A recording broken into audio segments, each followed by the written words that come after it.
ସବୁ ଗୁରୁ ମା ମାନଙ୍କୁ ମୋର ଭୂମିଷ୍ଠ ପ୍ରଣାମ। ଯାହା ହଉ ଆଜି ଏ ମଞ୍ଚରେ ମତେ ଦାୟିତ୍ୱ ଦେଇଥିବାରୁ ଅଶେଷ ଅଶେଷ ଧନ୍ୟବାଦ।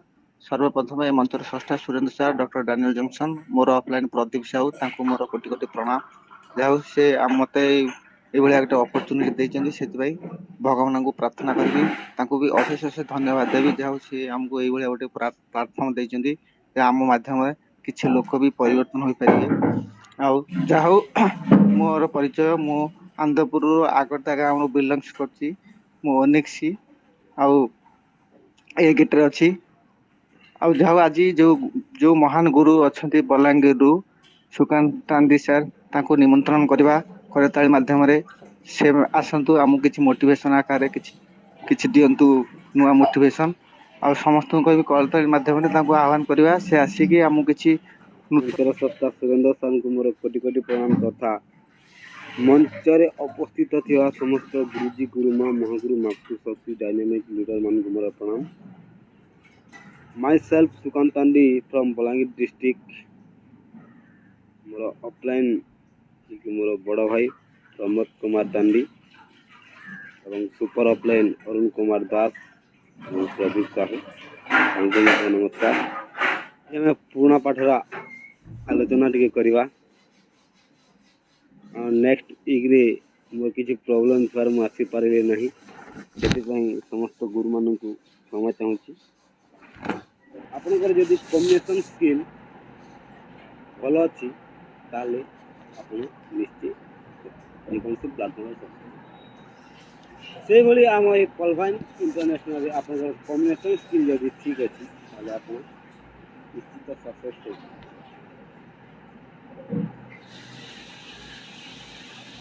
ଆପଣମାନେ ଦେଖିଥିବେ କି ସକ୍ସେସଫୁଲ୍ ମଣିଷମାନଙ୍କର କେମିତି କମ୍ୟୁନିକେସନ୍ ସ୍କିଲ୍ ଥାଏ।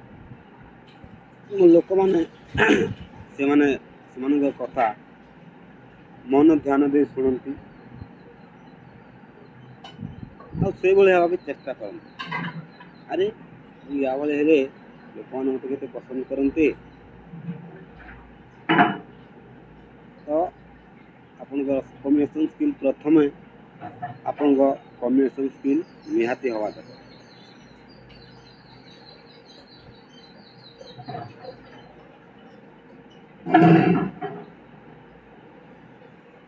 ଯଦି ଆପଣ କାହାକୁ ଆପ୍ରୋଚ୍ କରୁଛନ୍ତି ପ୍ରଥମେ ରେଡି ହେବା ଦରକାର। ରେଡିର ମତଲବ ହେଉଛି, ମୁଁ ପରେ କହିବି, କାରଣ ଆପଣ ନିଜକୁ ନିଜେ ରେଡି କରିବା ଦରକାର। ଯଦି ଆପଣ ରେଡି ନାହାନ୍ତି ତ କେବେ ବି ଆପଣ ଆପ୍ରୋଚ୍ କରନ୍ତୁ ନାହିଁ। ଯେତେବେଳେ ଆପଣ ପୁରାପୁରି ଭାବରେ ରେଡି ଅଛନ୍ତି ତାହେଲେ ଏଇ ପଲଭାଇନ୍ ଇଣ୍ଟରନ୍ୟାସନାଲରେ ଆପଣ ନିଶ୍ଚିତ ସକ୍ସେସ୍ ହେଇପାରିବେ।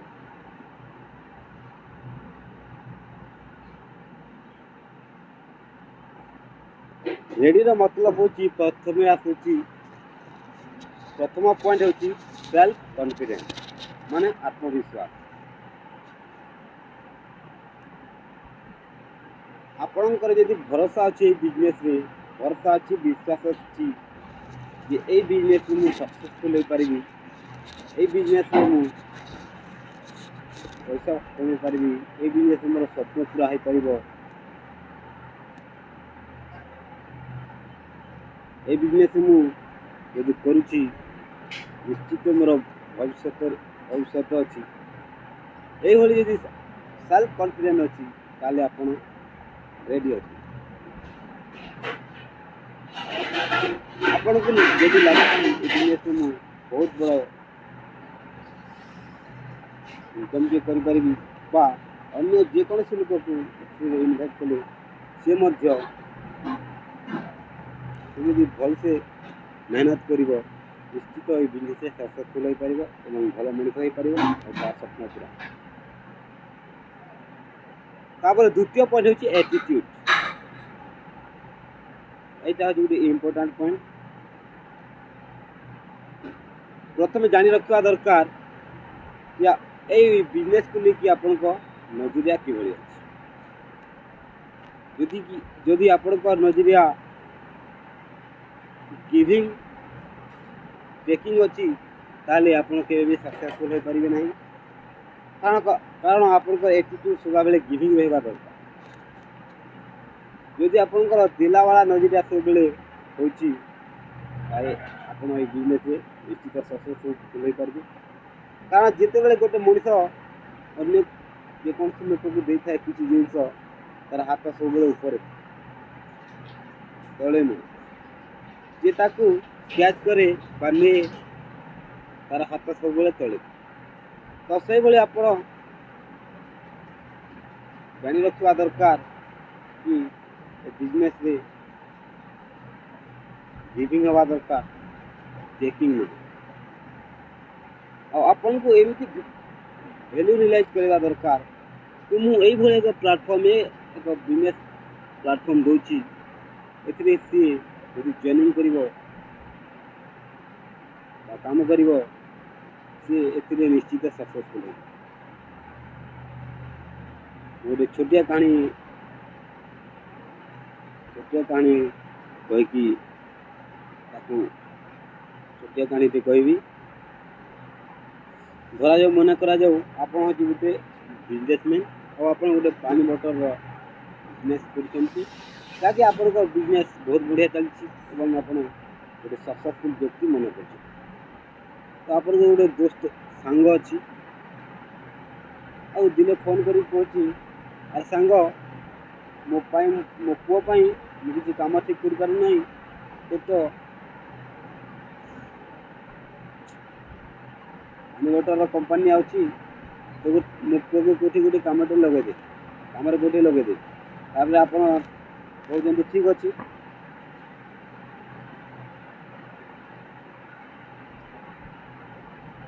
ଆଉ ସେଥିରେ ଆପଣଙ୍କର ନଜର କିଭଳି ହେବା ଦରକାର। ଯଦି ଆପଣଙ୍କର ନଜରିଆ ଗିଭିଂ ଅଛି, ତାହେଲେ ଆପଣ ସେଥିରେ ଆପଣଙ୍କ ସାଙ୍ଗକୁ ତୁରନ୍ତ କହୁଛନ୍ତି, ହଁ ସାଙ୍ଗ ନେକ୍ସଟ ୱିକ୍ରେ ମୁଁ ଫ୍ରି ଅଛି, ସନ୍ଧ୍ୟାରେ ତୁ ତୋ ପୁଅକୁ ନେଇକି ଆସ ଆଉ ଆମେ କାମ ବିଷୟରେ ଡିସ୍କସନ୍ କରିବା। ଯଦି ଆପଣଙ୍କର ନଜରିଆ ଗିଭିଂ ଅଛି। ଆଉ ଯଦି ଆପଣଙ୍କ ସାଙ୍ଗ ସେଇଠି କହୁଛି, ନା ସାଙ୍ଗ ମୁଁ ନେକ୍ସଟ ୱିକ୍ରେ ତ ବିଜି ଅଛି ଆଉ ମୁଁ ଯାଇପାରିବି ନାହିଁ, ସେଥିରେ କ'ଣ ଆପଣ ତାକୁ ରିକ୍ୱେଷ୍ଟ କରିବେ, ନା ସାଙ୍ଗ ତୁ ଯେମିତି ହେଲେ ବି ତୋ ପୁଅକୁ ନେଇକି ଆସିବା ଦରକାର, ଆଉ ଯେମିତିକି ହେଲେ ବି ତୋର ପୁଅର କାମ ଲାଗିବା ଦରକାର, ଆଉ ଯଦି ତୁ ନ ଆସିପାରୁଛୁ ମୁଁ ତୋ ଘରକୁ ପହଞ୍ଚିଯିବି ସେ ରାତି ଯେତେ ଟାଇମ୍ ହେଇଥିବା ପର୍ଯ୍ୟନ୍ତ। ଯଦି ବର୍ଷା ବି ହେଉଥିବ ମୁଁ ଛତା ଧରିକି ତୋ ଘରକୁ ପହଞ୍ଚିବି। ଯଦି ଏଇଭଳି ନଜର ଆପଣଙ୍କ ହୁଏ, ତାହେଲେ ଆପଣ ବିଜନେସ୍ରେ କେବେ ବି ସକ୍ସେସଫୁଲ୍ ହେବେ।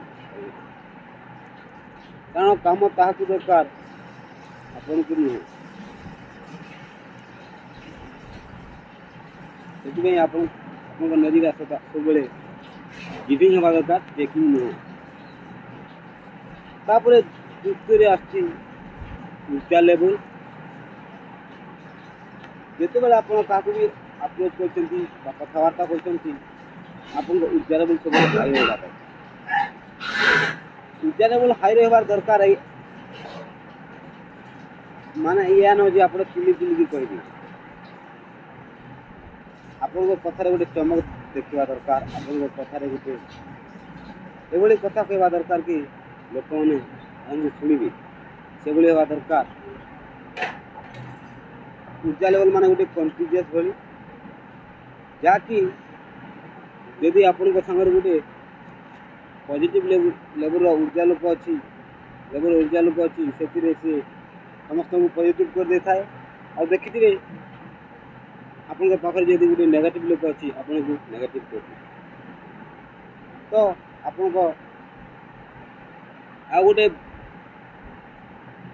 ଇମ୍ପୋର୍ଟାଣ୍ଟ ପଏଣ୍ଟ, ଆପଣ ଯେତେବେଳେ କାହାକୁ ଆପ୍ରୋଚିଂ କରୁଛନ୍ତି ଫୋନ୍ରେ, ଆପଣ କେବେ ବି ଶୋଇକି ତା ସହିତ କଥାବାର୍ତ୍ତା ଲାଗନ୍ତୁ ନାହିଁ। କାରଣ ଆପଣ କହୁଛନ୍ତି ମୁଁ ବହୁତ ବିଜି ଅଛି, ମୁଁ ତୋ ସହିତ କିଛି ସମୟ କଥା ଲାଗିପାରିବି କହୁଛନ୍ତି, ଏବଂ ଆପଣ ଜଲ୍ଦି ଫୋନ୍ କାଟୁଛନ୍ତି।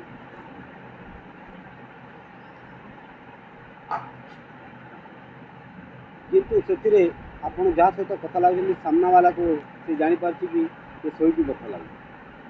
ତ ଆପଣ ସେଥିରେ ଯେତିକି ବିଜି ଦେଖେଇଲେ ସେ ଆପଣଙ୍କ କଥା କେବେ ବି ଶୁଣିବ ନାହିଁ।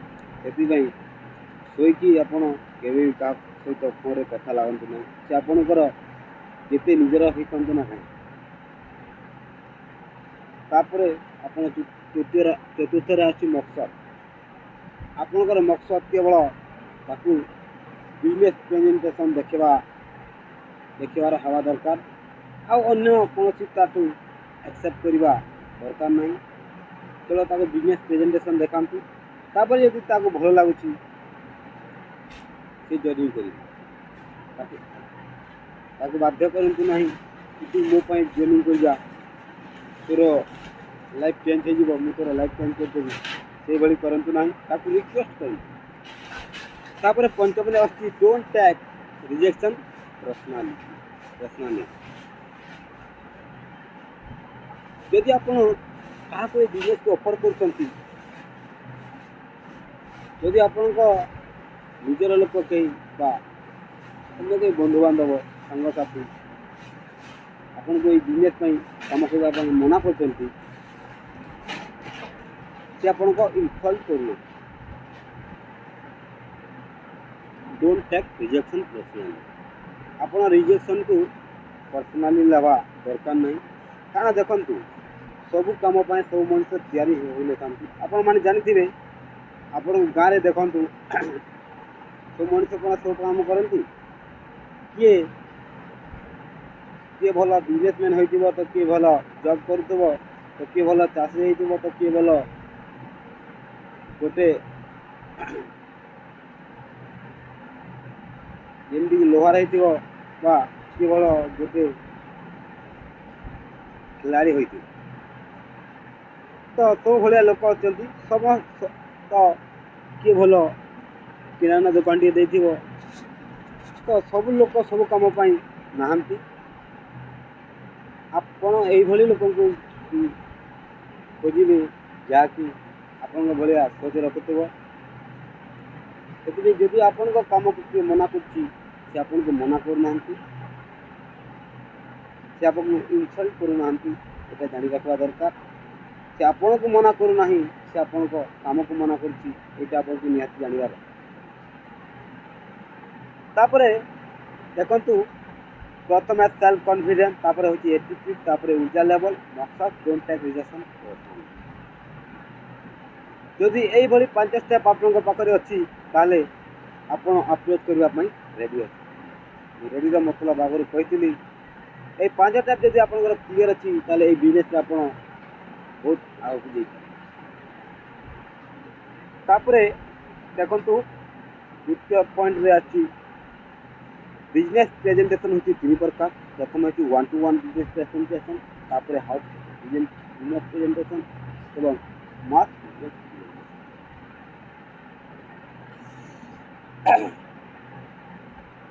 1-to-1 ବିଜନେସ୍ ପ୍ରେଜେଣ୍ଟେସନ୍ ହେଉଛି ଆପଣ ଆପଣଙ୍କ ସାଙ୍ଗଙ୍କ ଘରକୁ ଯାଇକି ତାକୁ ବିଜନେସ୍ ପ୍ରେଜେଣ୍ଟେସନ୍ ଦିଅନ୍ତି, ବା ଆପଣଙ୍କ ସାଙ୍ଗକୁ ଆପଣଙ୍କ ଘରକୁ ଡାକି ତାକୁ ବିଜନେସ୍ ପ୍ରେଜେଣ୍ଟେସନ୍ ଦିଅନ୍ତି, ବା ଅନ୍ୟ ଯେକୌଣସି ସୁରକ୍ଷିତ ସ୍ଥାନରେ ବସିକି ଆପଣ ତାକୁ ବିଜନେସ୍ ପ୍ରେଜେଣ୍ଟେସନ୍ ଦେଖାଇଥାନ୍ତି। ଆଉ ହାଉସ୍ ବିଜନେସ୍ ପ୍ରେଜେଣ୍ଟେସନ୍ ହେଉଛି ଆପଣ 2-4ଟା ଲିଡରକୁ ନେଇକି ଆପଣଙ୍କ ପ୍ରସ୍ପେକ୍ଟକୁ ବିଜନେସ୍ ପ୍ରେଜେଣ୍ଟେସନ୍ ଦେଖାଇଥାନ୍ତି। ଯେକୌଣସି ଗୋଟେ ସୁନ୍ଦର ଘରରେ ଆପଣଙ୍କ 2-4ଟା ଲିଡର ଆପଣଙ୍କ ପ୍ରସ୍ପେକ୍ଟମାନଙ୍କୁ ବିଜନେସ୍ ପ୍ରେଜେଣ୍ଟେସନ୍ ଦେଖାଇଥାନ୍ତି। ଆଉ ତୃତୀୟରେ ହେଉଛି ମାସ୍ ବିଜନେସ୍ ପ୍ରେଜେଣ୍ଟେସନ୍, ଯେଉଁଥିରେ କି ବଡ଼ ବଡ଼ ଲିଡର ମାନେ 100-150 ପ୍ରସ୍ପେକ୍ଟ ମାନଙ୍କୁ ଏକାଥରକେ ବିଜନେସ୍ ପ୍ରେଜେଣ୍ଟେସନ୍ ଦେଖାଇଥାନ୍ତି। ତାହାକୁ କହନ୍ତି ମାସ୍ ପ୍ରେଜେଣ୍ଟେସନ୍।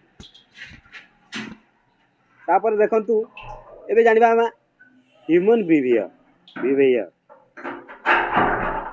ମାନେ ଲୋକ କି ପ୍ରକାର ଏବଂ କିଭଳି ଭାବରେ ଆମେ ଲୋକଙ୍କ ସହିତ କଥାବାର୍ତ୍ତା ଲାଗିପାରିବା। ଆମେ ଯଦି ଲୋକଙ୍କୁ କିଭଳି ଭାବରେ ଆପ୍ରୋଚିଂ କଲେ ସେମାନେ ଆମ ସହିତ ଯୋଡ଼ି ରହିବେ। प्रथमे आपन को जानिबा दरकार कि देखो ये बिजनेस होची हॉट मार्केट रो बिजनेस। जदि आपण हॉट मार्केट से बिजनेस करछंती आपण जल्दी बिजनेस से कामयाब हो पारिबे।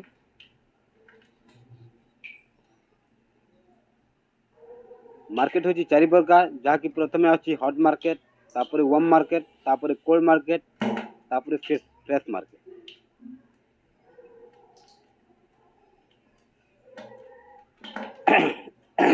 आपण हॉट मार्केट को डायरेक्ट जॉइनिंग करि परिबे। हॉट मार्केट पई कोनोसी प्रोसेस नाही, कोनोसी तरीका नाही, आपण काना धरकी भी जॉइनिंग करि परिबे। जदि आप फिर भी ताकू बिजनेस प्रेजेंटेशन देखे सारला परे ताकू कोंतु जदि तो ये बिजनेस रे भल लाଗୁची ताले जॉइनिंग कर, तू मोर मुह को देखि कि जॉइनिंग कर।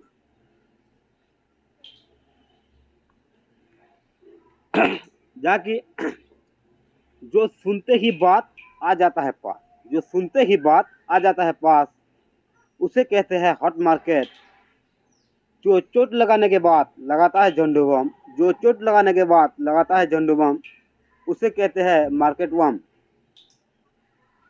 ना करता है रन आउट, ना करता है कैच आउट, ना करता है रन आउट, ना करता है कैच आउट, डायरेक्ट करता है क्लीन बोर्ड, उसे कहते हैं मार्केट कोड, उसे कहते हैं मार्केट कोड। जो हर पल करता है चेंजिंग ड्रेस, जो हर पल करता है चेंजिंग ड्रेस, उसे कहते हैं मार्केट ड्रेस, उसे कहते हैं मार्केट ड्रेस। तो यहीटा निहाती आपण जानी रखिवा दरकार। जोटा हॉट मार्केट होची आपण को कथा सुनी कि आपण को तुरंत आपण को पाख को चली आसीबो। आपण जेतेबेले विपद रे पड़िथिबे आपण सेतेबेले फोन करछन्ती, आर सांग मोर टी विपद रे अछि, तू तोर हेल्प निहाती दरकार। तो सेठू आपण को सांग हो कि आपण को भाई हो, सेठी आपण को तुरंत आसी जाउछन्ती, सेटा होची आपण हॉट मार्केट। तापरे वार्म मार्केट को आपण केमती अप्रोचिंग करि परिबे। वार्म मार्केट को टिके आपण बुलेगी देबाक पड़िबो, कारण सीधा सीधा देले के एक्सेप्ट करंती नहीं, ताको टिके घुमेकी देबे, से आपण को 50% विश्वास करंती। आ हॉट मार्केट जोटा आपण को 100%, आ कोल्ड मार्केट आपण को 25% एवं फ्रेश मार्केट 0%। जाकि आपण जेतेबेले विपद रे पड़िथिबे वार्म मार्केट वाले माने तो आसीबे, कारण से माने आपण को 50% विश्वास करंती, सेति में से माने टिके लेट रे आसी। आ फ्रेश मार्केट जो माने आपण को 25% विश्वास करंती, जो माने आपण को सुनिबे किंतु आसीबे ना। आपण जेतेबेले आर सांग मु एते विपद रे पड़िथिली तो कोन पय आसिलो नाही, सेतिया से माने कहबे आ सांग मु जाई थांती, किंतु सेथिरे मु जेतेबेले बैग नेकी जाउथिली, सेथिरे मोर बैग रो तेल सरी जाइथिला, बा मु जेतेबेले बैग नेकी जाउथिली मो बापा मना कले, हमर किछि काम थिला, सेति मु जाई पारली नाही। से बळे प्रॉब्लम हारा मु जाई पारली नाही। से बड़ा से माने केवल आपनकर मिछ कहितांती। तापरे फ्रेश मार्केट जोटा आपन को टोटल विश्वास करे नहीं, बा से आपन को जानि न थाए, ताकू भी आपन किभଳି भाबरे अप्रोचिंग करि पारे। आ गोटे इम्पोर्टेंट जानि रखवा दरकार, कोल्ड और फ्रेश मार्केट पई चेंजिंग दरकार। ताकि फ्रेश मार्केट पई आपन जानिथिबे, आपन बस रे ट्रेन रे बहुत अजणा लोक सहित तांको पाख सीट रे बसिकी जानती, सेटा होची फ्रेश मार्केट। जोटा आपण तांको खाइबा को देले मध्ये से माने सहजरे ग्रहण करंती नाही। तो आपण माने जानिथिबे ट्रेन रे केते बड़ लफड़ा हुए, खाद्य रे निशा मिसई लोकन को दे दियंती एवं तांकर चोरी कर नियंती। से भली एक कंडीशन सिचुएशन वाले लोक माने आपण को विश्वास करे न थांती। तो मु ए चेंजिंग भाबरे लास्ट को कहबी, फिर भी जेतेबेले आज मु कहि दउची, चेंजिंग माने आपण को प्रथमे इंटरनल चेंजिंग एवं एक्सटर्नल चेंजिंग हवा दरकार। इंटरनल चेंजिंग माने आपणकर अंतराल भितर बदलाव हेबा दरकार जहाँकि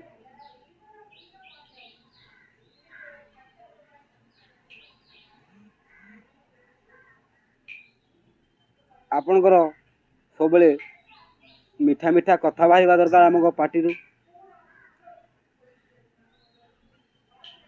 जदि आपणकर सर पे बरफ मुंह पे शकर नहीं तो आपण केवे भी सक्सेसफुल हो पारे नहीं। तापर इंस्टांट चेंजिंग होची बाहर बदलाव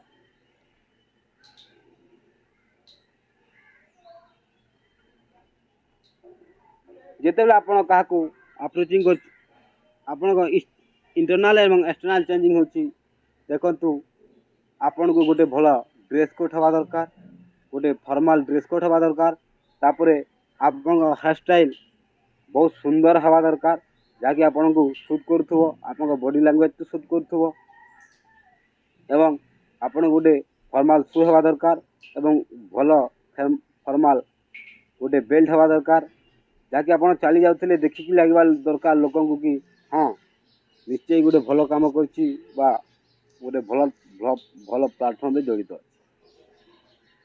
आ जेते बेले आपनकर चेंजिंग तो हो जाउछि तापरे आपनकर मीठा मीठा आपन को कथा बाहर दरकार आपण पान छेप खाई क्या अप्रोचिंग करंतु नहीं आपन सामना वाला को देखिबो आपण गुटुका फुटका खाइबा दरकार नहीं जिते आप हॉस्पिटल पाख को जाउछंती बा केवे भी खांतु नहीं कारण सेटा आपनकर बैड हैबिट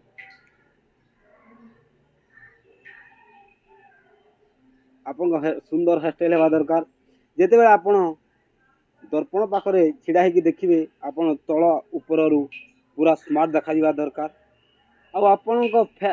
आपण जदि निश रखुचंती आपण नेश फॉर्मल हवा दरकार बा आपण पूरा सेविंग क्लीन स्वीप कर दिंतु जहाँकि आपन को लगे पूरा सुंदर देखा जावा जहाँकि चॉकलेट बॉय कहती से भाई हवा दरकार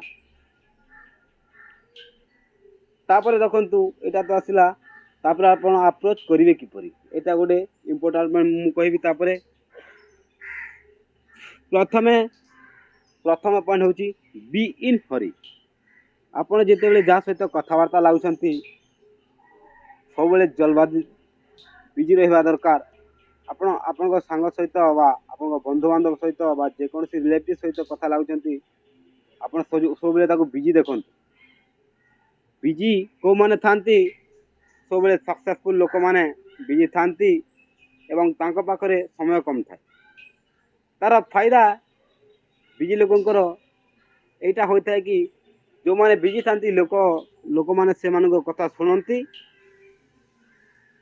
एवं से माने भाबंती या पाखरे समय कम आ ये बेकार लोक न ये पाखरे बहुत समय कम तो सेति पय आपन को सदा सब बेले बी इन हरी रहबा दरकार माने जल्दबाजी बिजी रहबा दरकार तांको देखेबा दरकार कि मु बिजी अछि आ मु आगर भी कहती आपन केबे भी सोई कि काहा को अप्रोच करंतु नाही बा फोन रे कथा लागंतु नाही एटा मु आपन को गोटे इम्पोर्टेंट कथा कहूची कारण सामना लोक को निहाती जानी पारे कि ये सोई की कथा लागुची आ ये की भली बिजी अछि सेति पई आपण बी इन हरी रहबा दरकार जल्दी बिजी रहबा दरकार यदि आपण काहा को बिजी देखोचंती से आपण को पर्सपेक्ट आपण को बेसी क्वेश्चन आपण को फोन रे पचारि परिबो नाही आउ केबे भी नेगेटिव होबो नाही आपण तो जानिथिबे लोक माने सब बेले नेगेटिव भाबंती से जेते बड़ पॉजिटिव लोक होई थाउ प्रथम जानिबे अरे यार फायदा कोन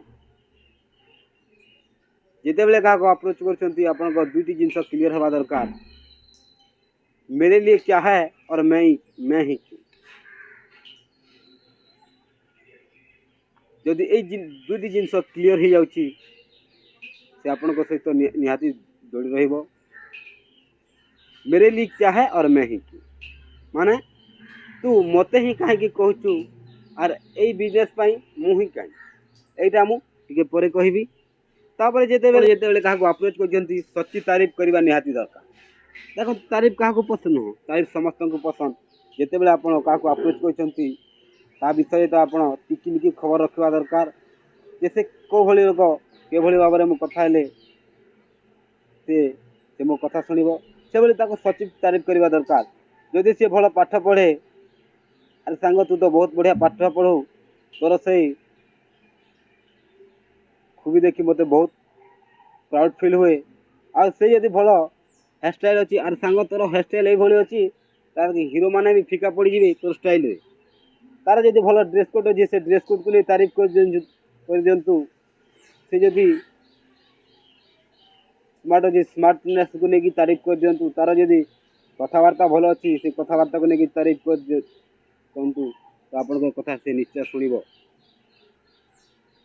तो आपण तारीफ सदा बेले सच्ची हवा दरकार आपण के भी झूठा तारीफ करंतु नहीं जाकि गोटे टोका आपण जहाँ अप्रोच कर पूरा कला अच्छी आउ ताकू कहते अरे सांग तोर ये सुंदर चेहरा देखी मोर आखि अन्य कौटी जाऊना तोते देखा केवल आखि लगी जाए तो से आपण सांग भाव कौन से तो कला अच्छी भाव आपण सांग भाव अरे ये तो मोर इनसल्ट कर तारीफ नुह से आपको सच्ची तारीफ करवा दरकार जदि गोटे मनीष गेड़ा अच्छी आप कहे अरे सांग तोर हाइट तो अमिताभ बच्चन भाया तो आपण सांग भाव आपन जहाँ अप्रोचिंग कर भाव अरे ये तो मोर इनसल्ट कर गोटे कथा ध्यान रखा दरकार तारीफ सब सब मनुष्य को पसंद लगी थाए इनसल्ट जेकोसी मनुष्य को पसंद लगी न थाए सेटा जीरो होता कि हीरो एक कथा ध्यान देवा दरकार तापर आपण जिते बड़े जहाँ को इनभाइट कर इनभाइट करेंगे जो आप बिजनेस प्रेजेंटेशन देखेबे आपण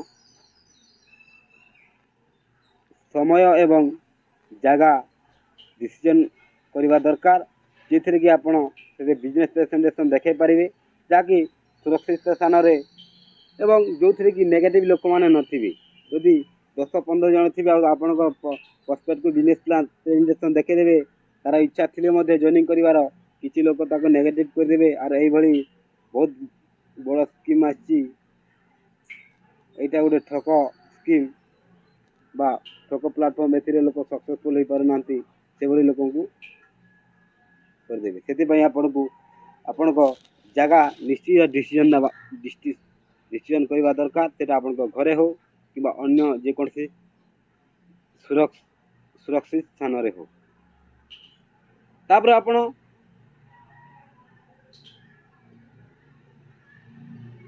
तुरंत आपण सांग जदि मना करुच्ची आपण तुरंत ऑफर भी वापस नहीं पारि ठीक अच्छे सांग तू जदि कम को इच्छुक नुह कर ऑफर भी वापस नहीं पारे तो आपण ऑफर वापस जदि नहीं कौन हो गोटे अपर हैंड रोची जहाँकि आपण सांग आपण कथा शुणव तापर देखु पंचम पॉइंट हूँ आपण तुरंत फोन रे हटि जातु आपण लेट करूँ ना कारण आपण फोन रे जो अप्रोच कर बहुत क्वेश्चन आसपे से डिले रे अधिक समय कथा लगे आप सक्सेसफुल हो पारे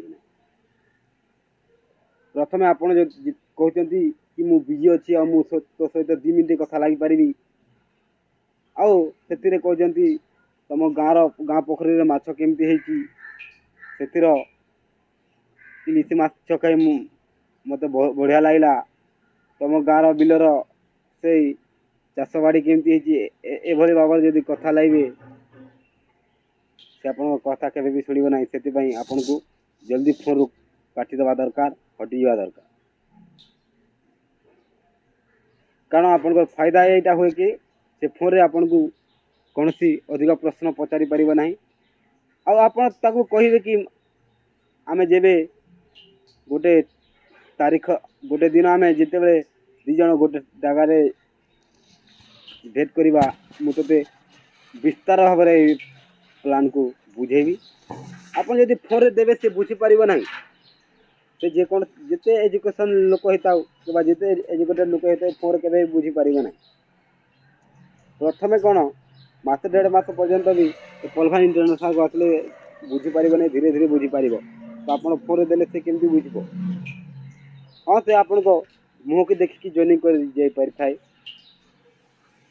देखो फोन आपण फोन तो देवे किंतु से केवल अधा अधूरा जानकारी रखिब आपण जानते तो अल्प विद्या भयंकारी तो से भाई भाव में आप ध्यान रखा दरकार तापर ह्यूमन बिहेवियर केमती जाना दरकार देखु दुनिया रे 4 प्रकार लोक देखा जाती जहाँकि प्रथम खोजी मजी समाजसेवी एवं महत्वाकांक्षी यहीटा आपन को निहाती जानवा दरकार खोजी मनीष मैंने सब जो कम करने को चाहती से कम को विस्तार भाव में ताकू चेरु पूरा मूल पर्यंत जाना को चाहती आ से कम जदि से माने थरे जड़ित होती से कम को केवे भी छाड़ती आ मोजी जो माने जो लोक मैंने समस्त सब खुशी रहा पसंद लगे डांस करने को भल लगे बा सब एंटरटेनमेंट पसंद तो से भाई भाव अप्रोचिंग करें आपड़ ये भाव में कहे निहाती मजा लगे दरकार आपन अप्रोचिंग से भाई हवा दरकार एवं समाजसेवी जहाँकि समाजसेवी आसुँच डॉक्टर